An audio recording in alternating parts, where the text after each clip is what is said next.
Hallo allerseits und willkommen zum 5. Teil meines Bauberichts zum Diorama mit dem Titel Der Zusammenstoß.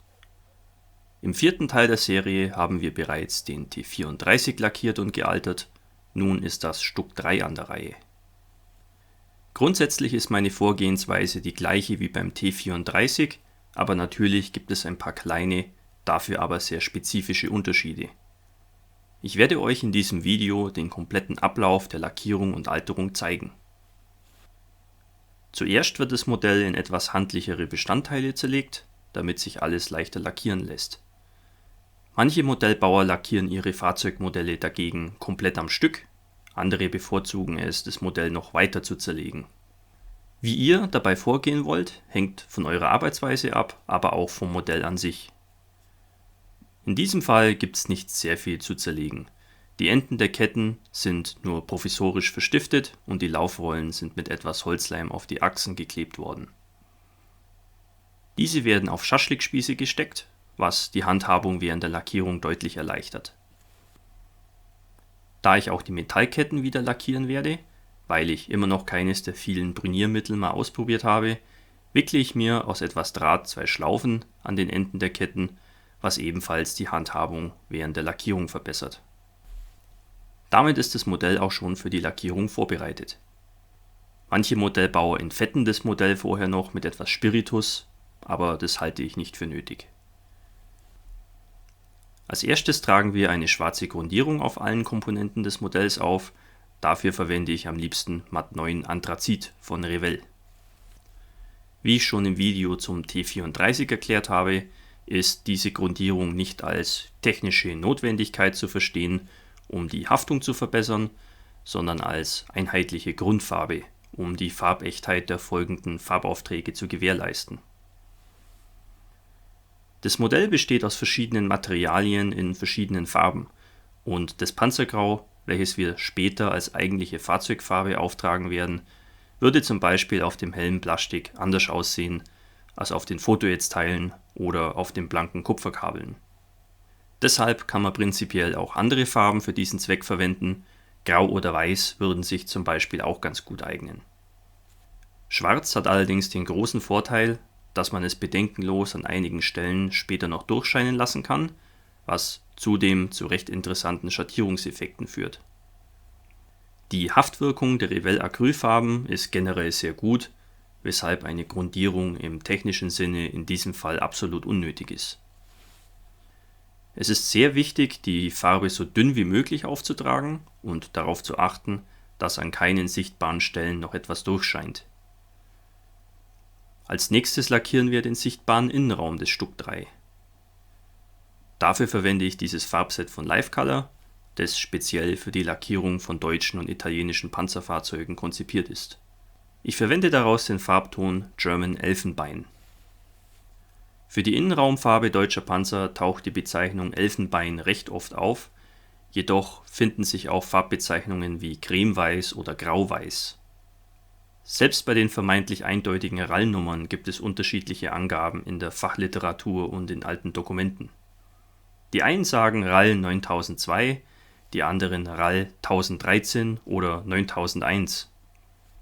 Es reicht meiner Meinung nach, wenn man den Innenraum deutscher Panzerfahrzeuge einfach mit einem leicht mit Sandgelb abgetönten Weißton lackiert. Damit sollte dem Vorbild wohl Genüge getan sein. Nach der Trocknung der Farbe decke ich die Öffnung mit etwas Maskierband ab und entferne das weiße Overspray mit etwas Revell Matt 9. Nun können wir die eigentliche Fahrzeugfarbe aufsprühen.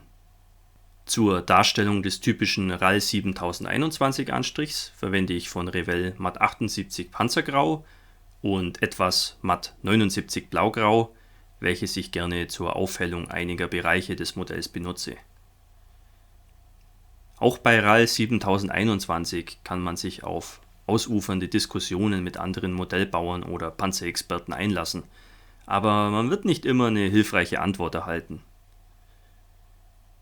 Für mich steht jedenfalls fest, dass die Farbe deutlich dunkler war und vor allem nicht so bläulich, wie es viele Modellbauer gerne hätten, aber das ist auch nur meine Meinung.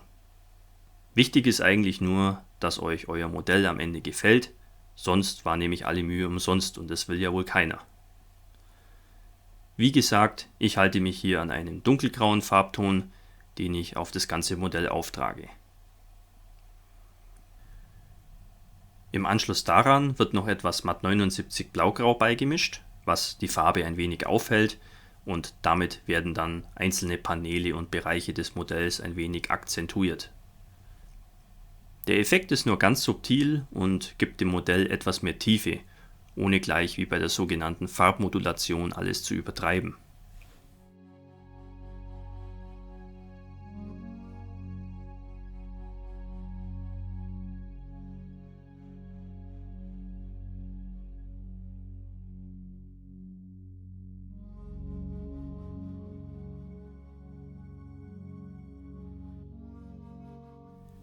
Nun können wir die Airbrush erstmal zur Seite legen und stattdessen die guten alten Pinsel zücken, denn jetzt geht es als nächstes um die Detailbemalung. Ich fange am liebsten mit den Laufrollen und Stützrollen an, deren Gummibelege ich mit Revell Matt 9 Anthrazit bemale. Der Farbton ist einfach perfekt zur Darstellung von Reifengummi. Aus irgendwelchen Gründen zählt diese Aufgabe zu meinen liebsten Tätigkeiten im Modellbau. Mich entspannt das Bemalen von Gummibelegen einfach. Für alle, die in dieser Hinsicht keine Zen-Meister sind, empfehle ich Lackierschablonen. Ich bezweifle jedoch, dass die Aufgabe mit Schablonen wesentlich schneller und schöner erledigt werden kann. Die von den Ketten blank gescheuerten Flächen auf den Leit- und Triebrädern bemale ich mit Revell Matt 90 Silber.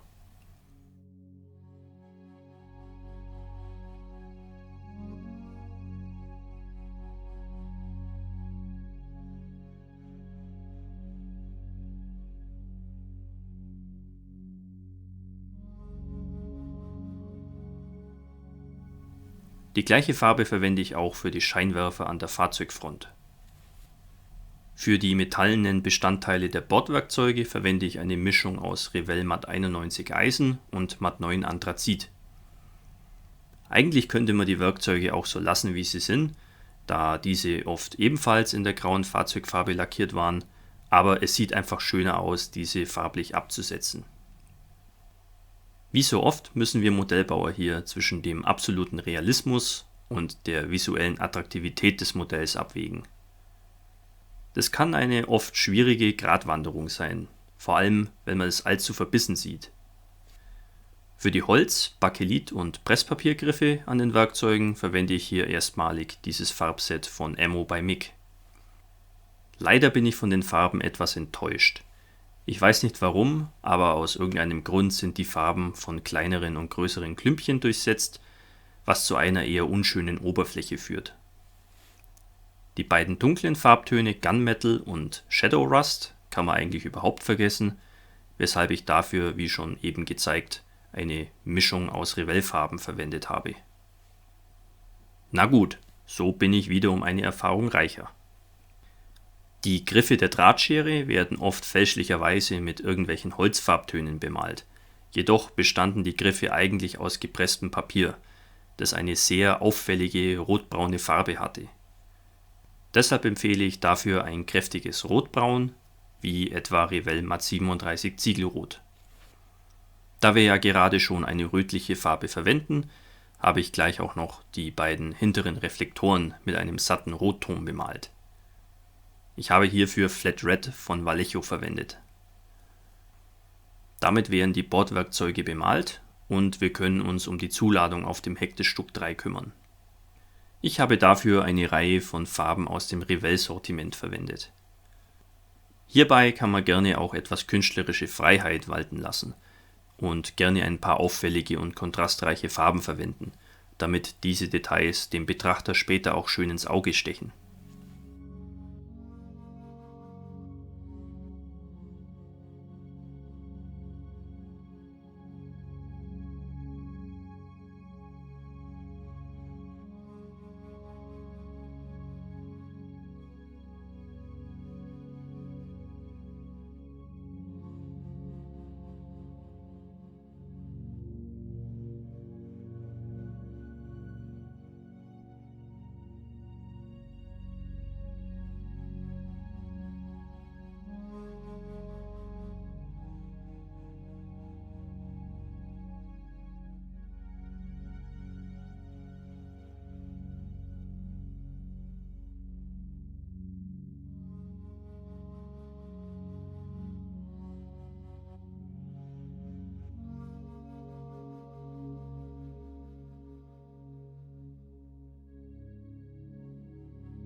Als letzten Schritt der Detailbemalung kümmern wir uns noch um die Ketten.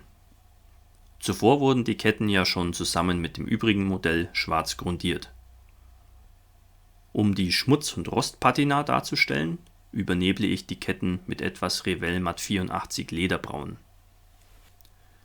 Panzerketten weisen üblicherweise einige blank gescheuerte Bereiche auf, selbst an den Innenseiten, wie man an diesem fahrtüchtigen Jagdpanzer 38 sehen kann. Durch den ständigen Kontakt mit den Laufrollen kann sich an diesen Stellen kein Dreck oder Rost halten. Um dies zu simulieren, bemale ich die Innenseiten der Laufflächen mit Revell Matt 91 Eisen. Man könnte die Innenseiten auch mit Schleifpapier behandeln, so wie ich das auch hier auf der Außenseite mache, aber irgendwie finde ich es angenehmer, die Innenseiten einfach zu bemalen. Zum Schluss verpasse ich den Ketten auf beiden Seiten noch ein Wash mit dunkelbrauner Acrylfarbe. Damit wäre die Detailbemalung abgeschlossen und wir kommen jetzt zu den Abziehbildern. Die Abziehbilder, die dem Bausatz beiliegen, passen nicht wirklich zu den Markierungen, die wir auf den Vorbildfotos für dieses Projekt erkennen können, weshalb ich hier auf diverse Abziehbilder aus meiner Restekiste zurückgreife. Außerdem kommt ein Abziehbilderbogen für den Tetra-Feuerlöscher von Peddinghaus zum Einsatz. Anstatt nun das ganze Modell komplett mit glänzendem Klarlack einzusprühen, trage ich den Klarlack mit dem Pinsel einfach nur an den Stellen auf, wo ich später ein Abziehbild platzieren möchte. Damit spart man viel Lack und Zeit. Komischerweise ist bei Peddinghaus die Anordnung der Schriftzüge auf der Anleitung und dem Abziehbilderbogen nicht dieselbe, weshalb ich mir die Schildchen mit einem Skalpell entsprechend zuschneide. Der Trägerfilm ist bei Peddinghaus sowieso nicht unterbrochen, man kommt also um diese Arbeit so oder so nicht herum. Anschließend werden die Abziehbilder wie gewohnt in lauwarmes Wasser getaucht und auf diese Weise angelöst. Bevor ich die Abziehbilder aber vom Trägerpapier auf das Modell schiebe, bestreiche ich die Fläche, auf dem das Abziehbild dann später sitzen soll, mit etwas Microsol-Weichmacher. Dieses Mittel bewirkt, dass sich das Abziehbild ganz glatt an die Oberfläche schmiegt und das Emblem dann fast wie auflackiert wirkt.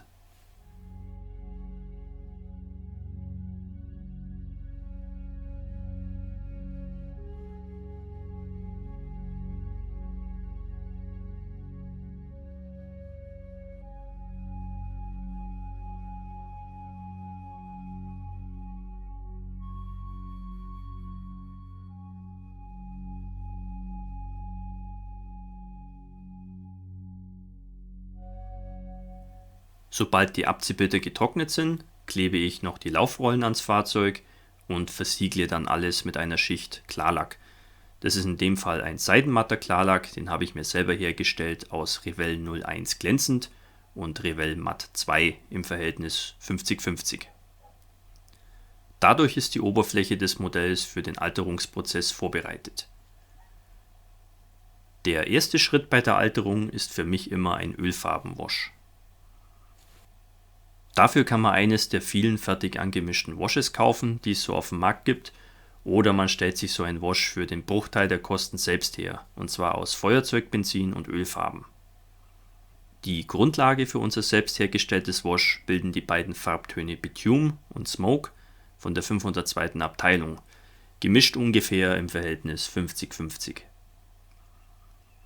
Danach füge ich das Feuerzeugbenzin hinzu und vermische das Ganze. Hierbei achte ich aber nicht auf irgendwelche Mischverhältnisse, das geht einfach nach Gefühl.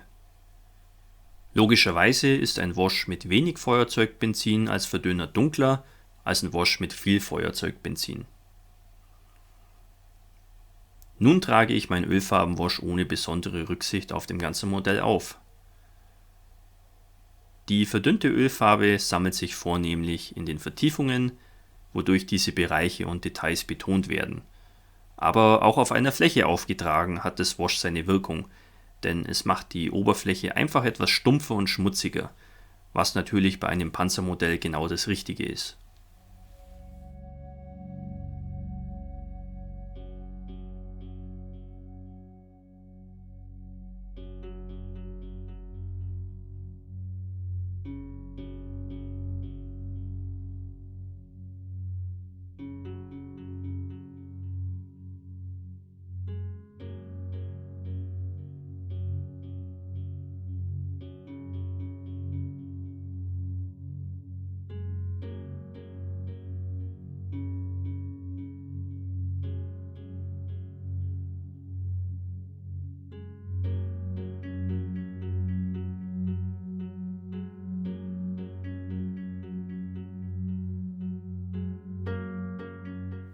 Das Wash trocknet zwar sehr schnell, aber nicht sehr gleichmäßig, wodurch das Ergebnis ziemlich fleckig daherkommt. So können wir das natürlich nicht lassen. Es bedarf einer kurzen Nachbehandlung, um diese Flecken loszuwerden. Dafür benetze ich meine Flachpinsel mit etwas Feuerzeugbenzin und wische die überschüssige Ölfarbe und die Flecken wieder weg, denn die Ölfarben können mit dem Verdünner jederzeit reaktiviert werden. Man kann dabei sehr punktuell arbeiten oder so wie ich mit einem großen Flachpinsel. Durch die schnelle Trocknung des Feuerzeugbenzins können wir auch zügig arbeiten.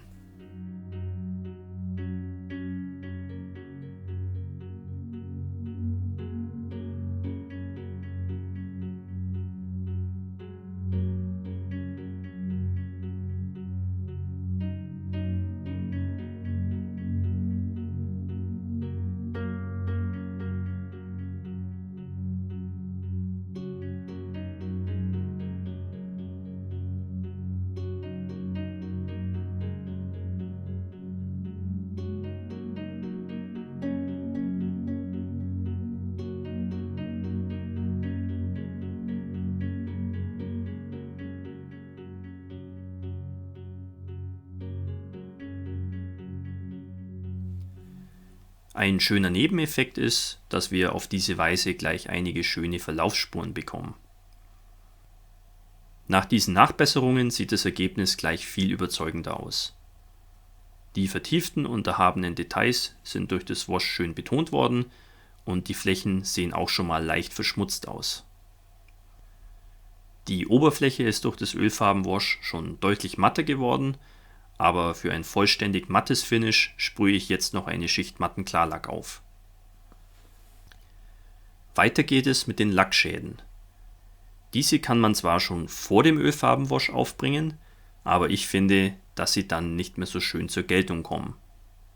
Die Darstellung von Lackschäden ist bei deutschen Fahrzeugen etwas aufwendiger als beim T34 im vorherigen Teil des Bauberichts, denn auf unserem Stuck 3 müssen wir mehrere Lackschichten repräsentieren. Fast alle metallenen Bauteile deutscher Panzerfahrzeuge im Zweiten Weltkrieg waren mit einer rostroten Grundierung versehen, erst danach wurde die eigentliche Fahrzeugfarbe aufgebracht. Sobald sich die oberste Farbschicht durchgescheuert hatte, kam dann zuerst diese rostrote Grundierung wieder zum Vorschein. Erst nachdem auch diese durchgescheuert war, wurde das blanke Metall sichtbar. Den Effekt kann man an diesem restaurierten Fahrzeug gut erkennen. Für den ersten Durchgang, in dem wir nur leichte Lackschäden darstellen, verwende ich den Farbton German Oxidrot von Life Color, der die rostrote Grundierung ganz gut repräsentiert. Diese Farbe wird einfach mit einem Stück Schwamm aufs Modell aufgetupft. So entstehen die Lackschäden eigentlich fast von selbst. Man konzentriert sich am besten auf die Ecken und Kanten des Modells sowie auf Bereiche, die einfach stark beansprucht werden. Ein paar vereinzelte Lackschäden auf größeren Flächen können aber kein Schaden sein.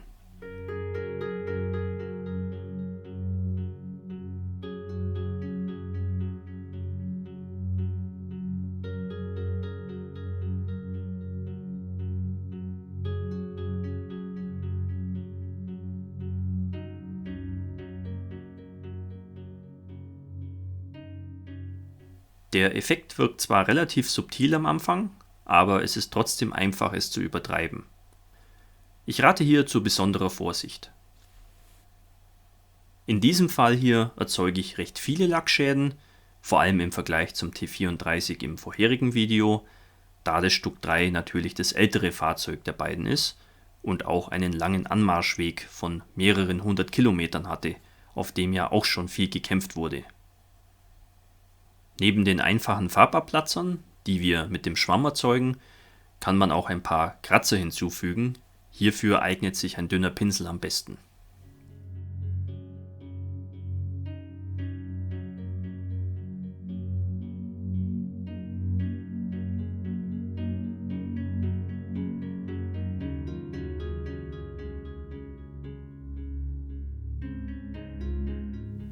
Die Abgasrohre werden erfahrungsgemäß sehr heiß beim Betrieb solcher Fahrzeuge, was auch dem Lack schadet.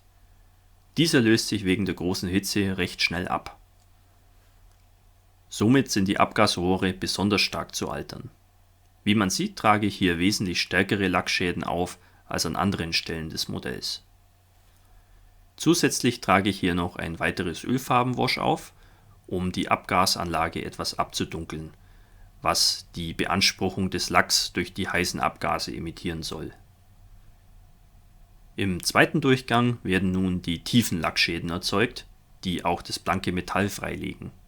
Hierfür verwende ich Matt 91 Eisen von Revell.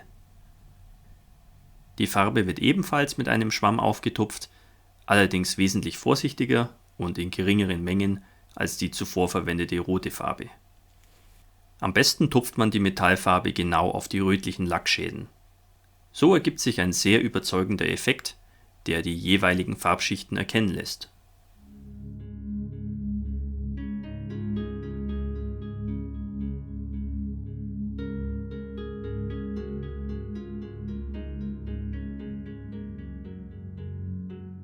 Um etwas zielgenauer arbeiten zu können, verwende ich auch einen dünnen Pinsel.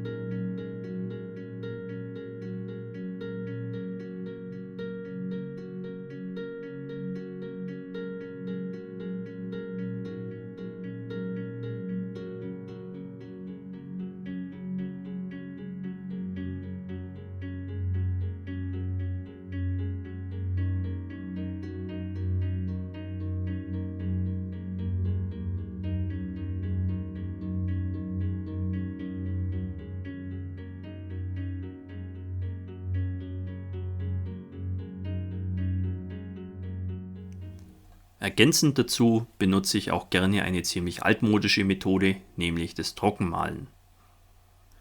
Hierfür verwende ich ebenfalls Matt 91 Eisen, das ich mit einem mittelgroßen Pinsel einfach auf das Modell aufbürste.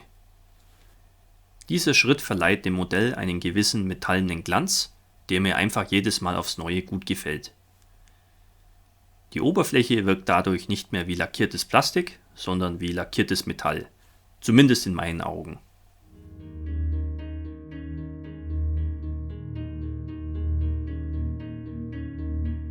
Damit wäre das Thema Lackschäden erledigt und wir kümmern uns als nächstes um die Verschmutzungen.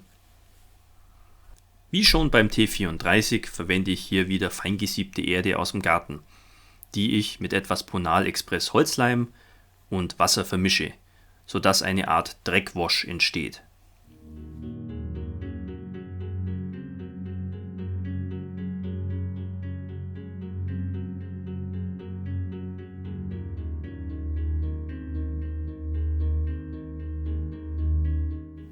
Zuletzt gebe ich noch einen Tropfen Spülmittel hinzu.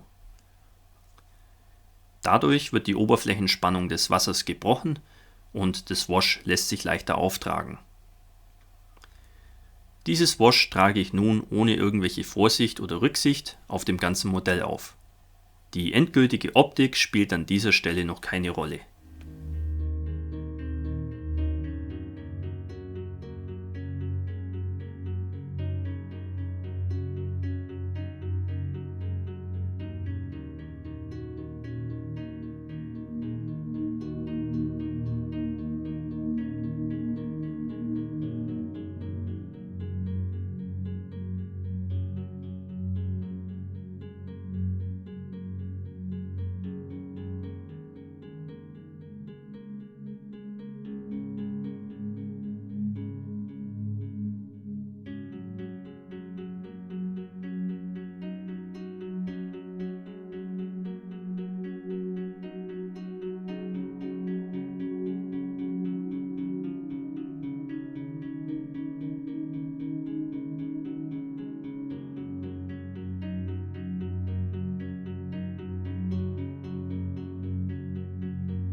Dasselbe Wash wird auch für die Ketten verwendet.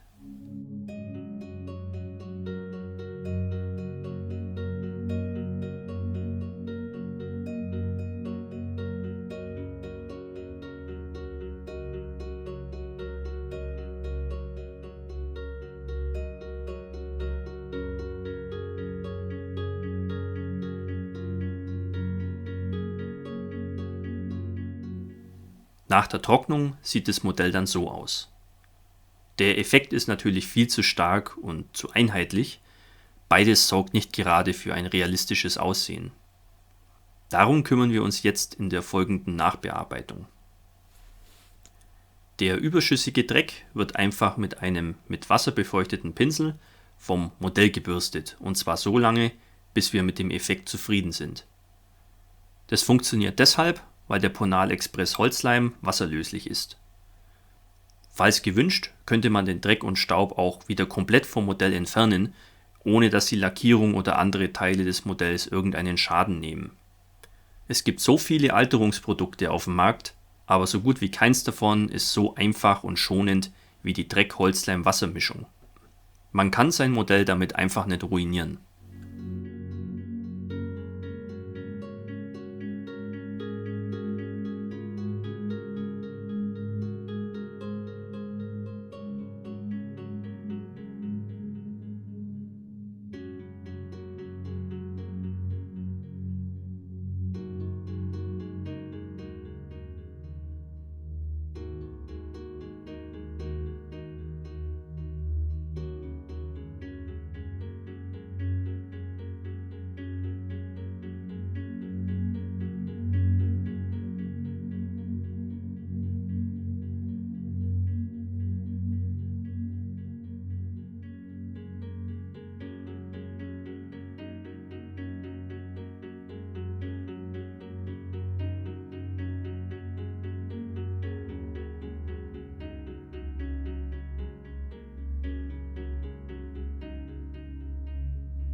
Üblicherweise ist es notwendig, den Vorgang 2-, 3- oder 4-mal zu wiederholen, wobei sich der Grad der Verschmutzung jedes Mal ein bisschen verringert. Man bürstet das Modell einfach so lange ab, bis man mit dem Effekt zufrieden ist. In diesem Fall haben 2 Durchgänge genügt, denn mein Stuck 3 soll ziemlich verdreckt sein, da es schon viele Wochen und Monate im Kampf an der Ostfront steht. Im Vergleich dazu wirkt der T34 nicht ganz so verstaubt und verschmutzt. Für etwas gröberen Schmutz, der sich normalerweise vor allem rund um das Fahrwerk sammelt, verwende ich dieselbe Dreck-Wasser-Ponal-Mischung. Das Gemisch ist allerdings etwas dicker und es ist auch nicht notwendig, dann ein Spülmittel beizugeben. Diese zähe Pampe tupfe und schmiere ich dann vor allem auf die Achsen und an die Unterwanne des Stuck 3.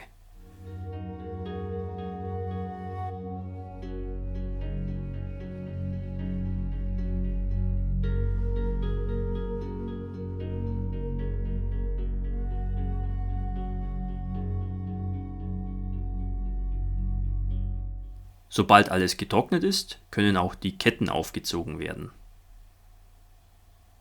Das ist bei solchen Metallketten zum Glück recht einfach machbar. Man fädelt sie aufs Fahrwerk, verstiftet die beiden Enden mit einem Stück dünnen Draht und klebt die Ketten mit ein paar kleinen Tropfen Sekundenkleber an die Laufrollen.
Unser Modell wirkt schon mal sehr schmutzig und staubig, aber die Szene, die wir auf dem Diorama darstellen wollen, spielt im Spätherbst.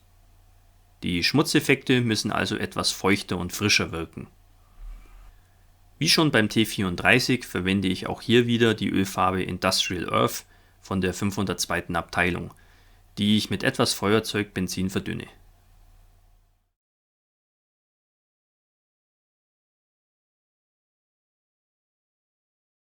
Mit diesem Ölfarbenwash töne ich dann die Schmutzeffekte in mehreren Durchgängen, bis der zuerst sehr trocken aussehende Schlamm eine immer dunklere und feuchtere Optik annimmt.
Man braucht sich dabei nicht nur aufs Fahrwerk zu beschränken, sondern man kann auch ein paar Bereiche weiter oben am Fahrzeug mit einbeziehen, was den Effekt dann etwas runder macht.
Um ganz frischen Schlamm darzustellen, verwende ich dieselbe Ölfarbe, jedoch gänzlich unverdünnt. Dabei mache ich mir den speckigen Glanz der Ölfarbe zunutze. Wichtig ist bei diesem Schritt vor allem, dass der frische Schlamm genauso aussieht wie der frische Schlamm auf dem T34-Modell, um zu verdeutlichen, dass beide Fahrzeuge bei selber Bodenbeschaffenheit operiert haben, bevor es zum Zusammenstoß kam. Damit wäre das Stück 3 fertig lackiert und gealtert. Ich hoffe, ihr fandet meine Arbeitsweise interessant und vielleicht möchtet ihr ja mal das eine oder andere selber ausprobieren. Falls möglich, lasst mich doch bitte wissen, wie ihr mit diesen Techniken zurechtkommt und ob ihr mit euren Ergebnissen zufrieden seid. Ich denke zwar, dass eigentlich jeder Modellbauer gerade die Staub- und Schlammeffekte recht leicht reproduzieren kann, aber es gibt ja immer einen Unterschied zwischen Theorie und Praxis. Im nächsten Teil des Bauberichts wird es dann um die Bemalung und Alterung des BMW-Motorrads gehen und wir werden uns auch um die Figurenbemalung kümmern. Vielen Dank fürs Zuschauen und bis zum nächsten Video. Euer Hamilcar Barkas.